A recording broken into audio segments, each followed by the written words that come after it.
السلام علیکم ویورز، میرا نام عطاء الرحمن اور آپ دیکھ رہے ہیں عطاء بخاری یوٹیوب چینل۔ قرآن کریم کی مسلسل ایکسپوزیشن کے سلسلہ میں آج ہم سورہ آل عمران کی آیت نمبر 192 کی ایکسپوزیشن کریں گے۔ سابقہ آیت میں بات ہو رہی تھی کہ کائنات کے اندر جتنی بھی چیزیں ہیں وہ حق ہیں، باطل نہیں ہیں۔ کسی چیز کو اللہ تعالیٰ نے باطل پیدا نہیں کیا۔ کیا مطلب؟ کہ بے فائدہ پیدا نہیں کیا۔ تو جو قومیں، جو لوگ کائنات کی چیزوں کے اوپر غور و فکر کرتے ہیں، اللہ کے قوانین کو معلوم کرتے ہیں، کائناتی علوم حاصل کر کے مشاہدات کرتے ہیں، تجربات کرتے ہیں، ڈسکوریز کرتے ہیں، انوینشنز کرتے ہیں، وہ قومیں پھر آگے نکل جاتی ہیں۔ یہ بات اس آیت کے اندر کہی گئی۔ تو جو قومیں کائناتی علوم کو حاصل نہیں کرتی وہ قومیں عذاب میں مبتلا ہو جاتی ہیں، پیچھے رہ جاتی ہیں۔ اس آیت کے آخر میں یہ آرزو مندی کے ساتھ، یہ دعائیہ انداز میں اس کا اختتام ہوا کہ انسانوں کی یہ خواہش ہونی چاہیے کہ وہ اس آگ سے محفوظ رہیں۔ وہ کیسے محفوظ رہ سکتے ہیں؟ کہ وہ کائناتی علوم کو سیکھیں، کائنات کے نظام کے اوپر غور کریں، مشاہدات کریں، تجربات کریں اور انوینشن کریں، ڈسکوریز کریں اور اس کو انسانیت کی فلاح کے لیے استعمال میں لے کر آئیں، تب وہ عذاب سے محفوظ ہوں گے۔ یہ چیز پچھلی آیت کے اندر کہی گئی۔ اب ہم اگلی آیت پہ آتے ہیں، آیت نمبر 192۔ اس کا بھی وہی آرزو مندی کا انداز ہے، دعائیہ انداز ہے۔ الفاظ ہیں ربنا، وہی جو پیچھے ہے، اے ہمارے رب۔ آگے کہہ رہا ہے کہ انکا من تدخل النار، انکا من تدخل النار، بلا شبہ تو جسے آگ میں داخل کر دے۔ اب اس کا کیا؟ اب اللہ نہیں آگ میں داخل کر، یہ قرآن کا انداز ہے۔ وہ قوم آگ میں داخل ہوگی نا۔ آگ سے مراد یہ بھی پھر سمجھ لیں کہ یہ والی چولہے والی آگ نہیں ہے۔ یہ جو معاشی تباہی ہو جاتی ہے، قومیں مردہ ہو جاتی ہیں، وہ والی آگ، یہ وہ والی آگ ہے۔ یہ پھر وہ ذہن چلا جاتا ہے، وہ جو مذہب نے راسخ کیا ہوا ہے، جہنم میں آگ جل رہی ہے اور لوگوں کو پھینکا جائے گا، وہ نہیں، وہ مذہب کے افسانے ہیں۔ النار جیسے غصے کی آگ، انتقام کی آگ، تو بھوک کی بھی آگ ہوتی ہے۔ کسی بھوکے سے پوچھیں کہ اس کی پیٹ میں کتنی آگ لگتی ہے جب اس کو بھوک لگتی ہے اور روٹی نہ ملے، وہ بھی ایک آگ ہوتی ہے جس میں معدہ جلتا ہے۔ تو کہہ رہا ہے کہ بلا شبہ تو جسے آگ میں داخل کر دے۔ کیا مطلب؟ بلا شبہ جو قوم کائناتی علوم کو حاصل نہیں کرتی، مشاہدات، تحقیقات، تجربات نہیں کرتی، اس سے پھر یہ ہوتا ہے کہ وہ کائناتی اشیاء کے فوائد سے خود کو محروم کر لیتی ہے، کیونکہ اس کو پتہ ہی نہیں کہ کائناتی اشیاء کے اندر کس چیز کے اندر کیا خاصیت اللہ نے رکھی ہے، اس کے کیا ایٹریبیوٹس ہیں، وہ انسانوں کے کس کام آ سکتی ہے، اس سے کیا چیز بنائی جا سکتی ہے، کیا چیز اس سے انوینٹ ہو سکتی ہے، ڈسکور ہو سکتی ہے۔ وہ تو اسی صورت میں ہوگا نا کہ یہ سارا سائنٹیفک پروسیس کیا جائے، اور اس میں بنیادی چیز غور و فکر ہے۔ تجربہ، یہ مشاہدہ میں کیا ہوتا ہے؟ غور و فکر ہی تو ہوتا ہے۔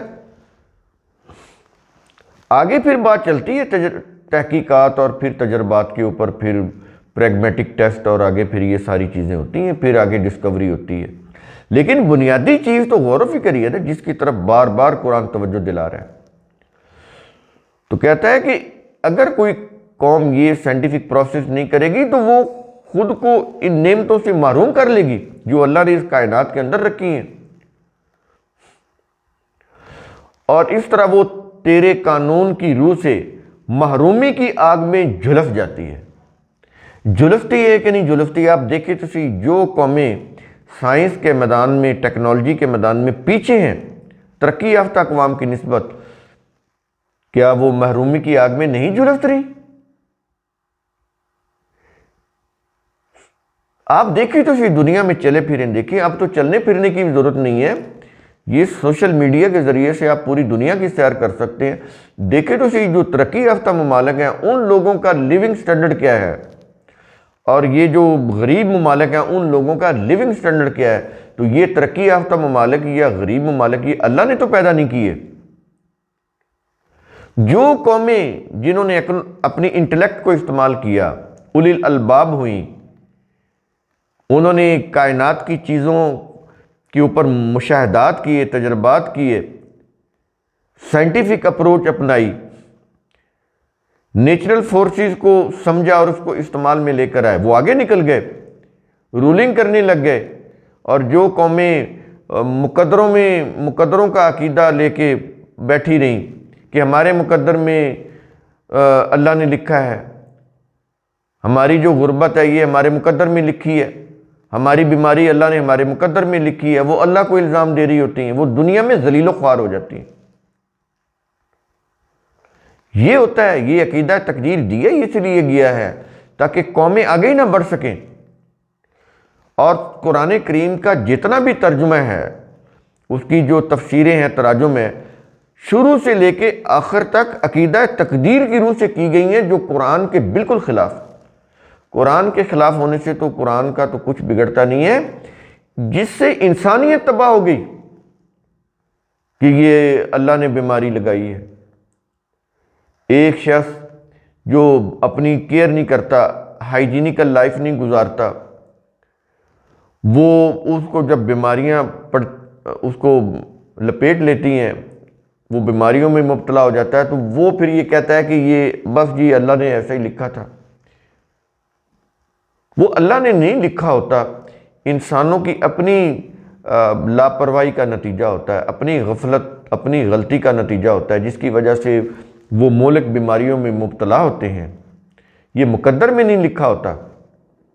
اسی طرح جن لوگوں کا طرز عمل ظلم پر مبنی ہوتا ہے، ان کو اسی دنیا میں جب ذلت اور رسوائی ملتی ہے، یہ اللہ نے نہیں لکھی ہوتی۔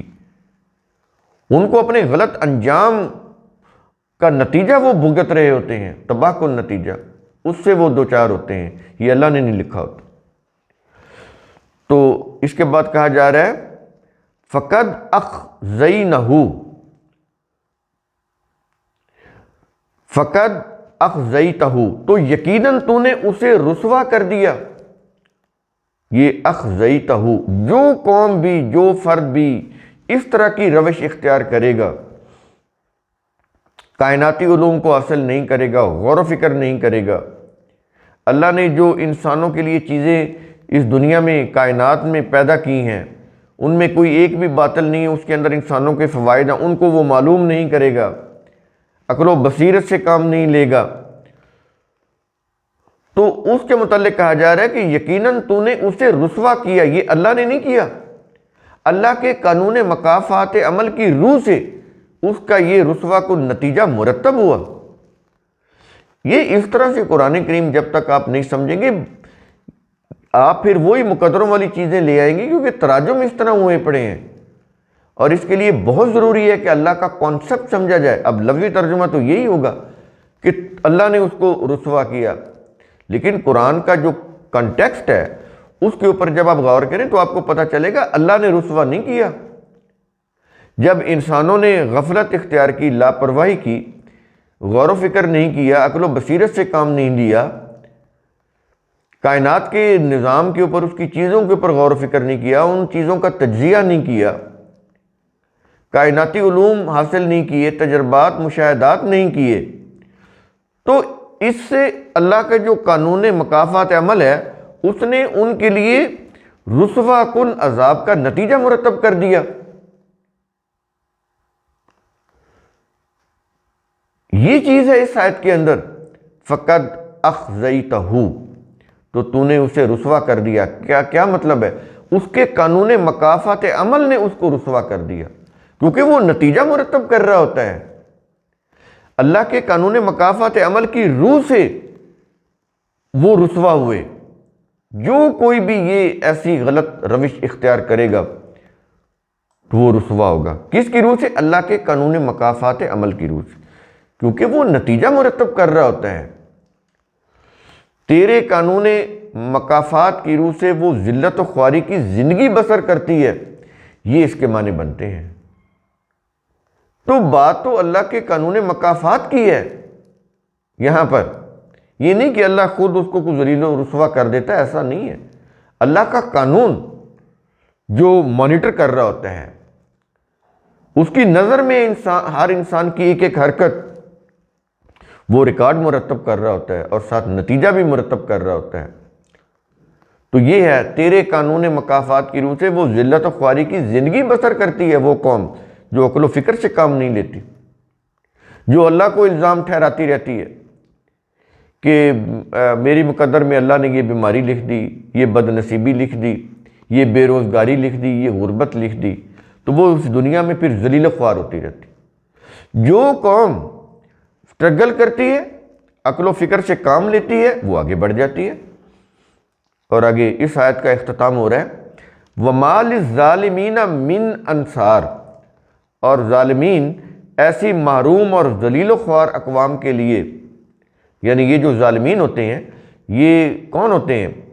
یہ جو محروم اور ذلیل و خوار اقوام، جو عقل و فکر سے کام نہیں لیتے، جو تحقیق نہیں کرتے، مشاہدات تجربات نہیں کرتے، تو ایسے جو ظالمین ہیں کہتا ہے کہ کوئی مددگار نہیں ہوتا ان کا۔ کوئی ہوتا ہے بتائیں تو صحیح۔ جو قومیں آگے نکل جاتی ہیں کائناتی علوم حاصل کر کے اپنی عقل و بصیرت سے کام لے کر، تو وہ تو پھر آگے نکل جاتی ہیں نا۔ جو اپنے مقدروں کو اس کا اپنی ہر بات کا ذمہ دار ٹھہراتی ہیں کہ ہماری مقدر میں اللہ نے یہ لکھا ہوا ہے، یہ غربت، افلاس، مصیبت، تنگ دستی، تو جب اللہ نے لکھا ہے تو پھر یہ کون اس کو ہٹائے؟ ان کے ذہن میں یہی ہوتا ہے، اس لیے وہ پھر کوئی کوشش نہیں کرتے۔ تو پھر ایسی حالت میں اللہ کیا کہہ رہا ہے؟ کہتا ہے کہ یہ ظالمین ہیں، خود کوشش نہیں کر رہے، اپنی کوشش نہ کرنے کی وجہ سے جو ان کو نقصان ہو رہا ہے اس کا ذمہ دار اللہ کو ٹھہرا رہے ہیں عقیدہ تقدیر کی روح سے۔ تو کہتا ہے اس سے بڑی ظالم قوم اور کون ہوگی؟ تو اس کا پھر جو نتیجہ ہے ان کی یہ جو ان کا جو مائنڈ سیٹ ہے، جو انہوں نے سوچ اپنا رکھی ہے، اس کا نتیجہ کیا ہے کہ یہ ایسی محروم اور ذلیل و خوار قوم ہے کہ دنیا میں پھر اب ان کا کوئی مددگار، کوئی انصار نہیں ہے۔ انصار مددگار کو بولتے ہیں۔ مجھے بتائیں کہ جو شخص ہجوم میں گیڑا پڑا ہو، لوگ اس کے اوپر پاؤں رکھ کر آگے گزر جاتے ہیں، ایسا ہوتا ہے کہ نہیں ہوتا؟ یہ وہ قوم ہوتی ہے جو عقل و فکر کو استعمال میں نہیں لے کر آتی، کائنات کے نظام کے اوپر غور و فکر نہیں کرتی، سائنس اور ٹیکنالوجی کو ایڈاپٹ نہیں کرتی، اور مذہب پرستی میں مبتلا رہتی ہے، ورد وظائف میں، معجزات کرامات میں پڑی رہتی ہے، درباروں کے اوپر ماتھا ٹیکتی رہتی ہے، ان سے کوئی منت مرادیں پوری کرنے کے لیے ان کو پکارتی رہتی ہے، وہاں جا کر لنگر پکاتی رہتی ہے یا کھاتی رہتی ہے، اور جو بھی پھر مصیبت پہنچتی ہے ان کے اس غلط عمل کی وجہ سے وہ اس کا ذمہ دار اللہ کو ٹھہراتی ہے کہ اللہ نے ہماری مقدر میں یہ مصیبت، تنگ دستی، غربت، افلاس، جہالت لکھی ہے۔ تو ایسی ظالمین کی قوم، ان کا دنیا میں کوئی مددگار نہیں ہوتا۔ وہ ہجوم میں گری ہوئی وہ قوم ہوتی ہے جس کے اوپر سارا ہجوم اپنی جوتیوں سے اس کو پامال کرتا ہوا آگے گزر جاتا ہے۔ یہ حال ہوتا ہے اس قوم کا۔ آج یہی حال مسلم کا ہو رہا ہے کہ نہیں ہو رہا؟ غور تو کریں، آپ سوچیں تو صحیح۔ تو قرآن کریم کا اصول ثم تتفکروا، اس کی روح سے آپ خود بھی سوچا کریں، سمجھا کریں، غور و فکر کیا کریں۔ شکریہ۔